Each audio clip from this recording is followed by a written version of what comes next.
Buenas tardes, el día de hoy revisaremos la trayectoria de Luisa Valenzuela, una gran escritora y periodista argentina, cuyos méritos le han otorgado múltiples premios y becas. La peor censura la ejerce uno mismo.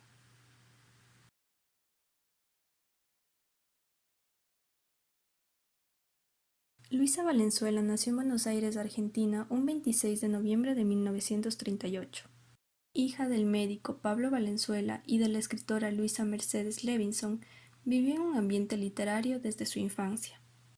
Luisa, en una entrevista, comenta: Borges venía mucho, de hecho escribió un cuento en colaboración con mi madre, la hermana de Eloísa, y también Sabato y muchos exiliados españoles. Recuerdo sobre aquellos años.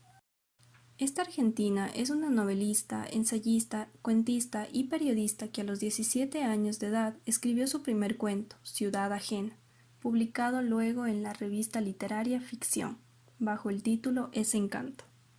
Posteriormente, comenzó a publicar en diversos periódicos como Atlántida, El Hogar, Esto Es, y también trabajó para la radio Belgrano. Desde entonces no ha dejado de escribir. Sus textos se caracterizan por su posicionamiento feminista y su cuestionamiento de las opresiones del régimen dictatorial argentino, cuya censura la llevó durante la década de los 80 a vivir exiliada en los Estados Unidos. A los 20 años de edad se fue a vivir a París y se casó con un hombre de negocios francés con quien tuvo una hija llamada Annalisa. En esta época trabajó para la radio-televisión francesa y escribió su primera novela, Hay que sonreír. En 1961 regresó a Argentina como periodista del diario La Nación. En 1965 se divorció de su marido. En 1989 volvió definitivamente a Buenos Aires, en donde reside hasta la actualidad, ejerciendo el periodismo en calidad de columnista. Su carrera literaria abarca ya 50 años de ininterrumpida dedicación, publicando más de 30 libros, entre novelas, volúmenes de cuentos, microrrelatos y ensayos, los cuales han sido traducidos y ampliamente estudiados en todo el mundo, y sus cuentos, ensayos, aparecen en innumerables antologías internacionales. Premios y logros. A lo largo de su carrera ha recibido distinciones de diversa índole, entre las que se destacan 1965, Graf Piola por sus obras periodísticas.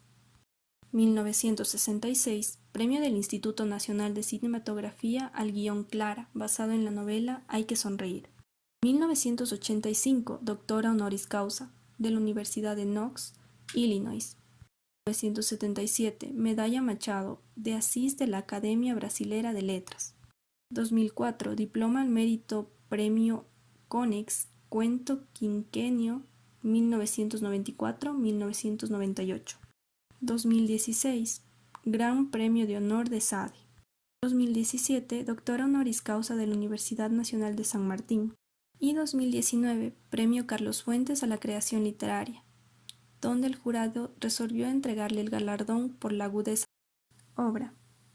Si hay un tema que surge cuando se evalúa el conjunto de la obra de Luisa Valenzuela, es el tema del poder, sus efectos y sus diversas manifestaciones en la experiencia humana.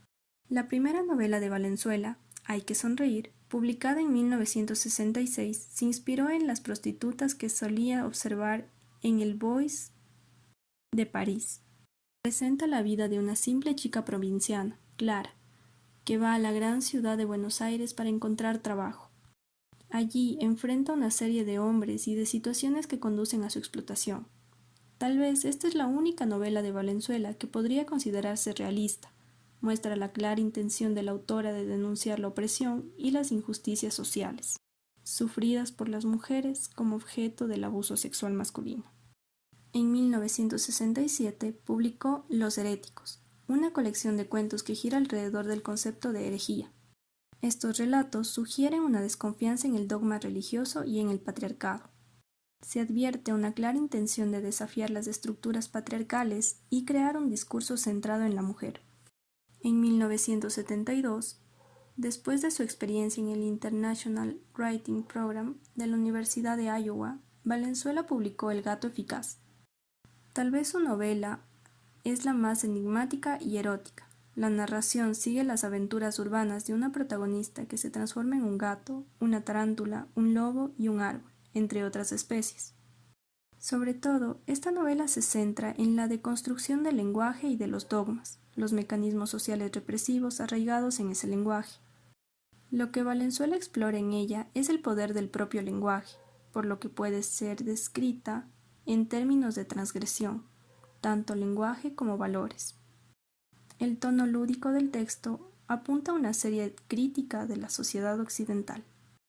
Los cuentos "De aquí pasan cosas raras", de 1976, se concentra en la violencia, una multitud de hechos insólitos, de situaciones absurdas o disparatadas y grotescas que alteran la vida de los ciudadanos comunes enfrentados con el horror de una Buenos Aires invadida por el caos. Por sus páginas desfila una galería de personajes envueltos en experiencias extrañas, a menudo siniestras. El lenguaje del libro recrea el habla coloquial rioplatense con los habituales giros irónicos, mordaces y despiadados utilizados por la autora en pos de lograr el efecto humorístico, de desestabilizar los discursos autorizados y de revertir el falocentrismo en la escritura y desbaratar los tabúes. En 1998 publicó la compilación de los cuentos de Valenzuela, Cuentos completos y uno más. En ese mismo año, la autora terminó una antología de cuentos y extractos de novela favoritos, titulados Luisa Valenzuela Antología Personal. En 2001 publicó Peligrosa Palabra, un conjunto de ensayos y reflexiones propias sobre literatura y escritura. Su novela, La Travesía, también apareció en ese año. Esta se desarrolla en Nueva York, como una metáfora del caos de la experiencia humana contemporánea, donde su protagonista se lanza en la búsqueda de un pasado que es a la vez incriminatorio y revelador. Como en otras obras de Valenzuela, aquí hay símbolos clave, como el conjunto de cartas pornográficas que motiva la búsqueda. Esta novela reintroduce personajes que Valenzuela ha desarrollado en novelas anteriores, y algunos de ellos son tomados de la vida real. En 2003, Valenzuela publicó una memoria en cierta forma autobiográfica de sus 10 años en Nueva York, titulada Los deseos oscuros y otros más. Este libro, que ella ha llamado Autobiografía apócrifa, es una osada colección de recuerdos de amantes y encuentros románticos con el sexo opuesto, ocurridos durante los años que vivió en Estados Unidos. El placer rebelde, antología general, fue publicado en 2004. Es una antología de algunas de sus narraciones que comparten el denominador común de la relación entre deseo y poder. También es autora de breves microrelatos completos hasta hoy, una colección de cuentos muy breves aparecida en el mismo año y una de las colecciones 3x5, donde reúne algunos cuentos ya publicados con un tono mítico y simbólico.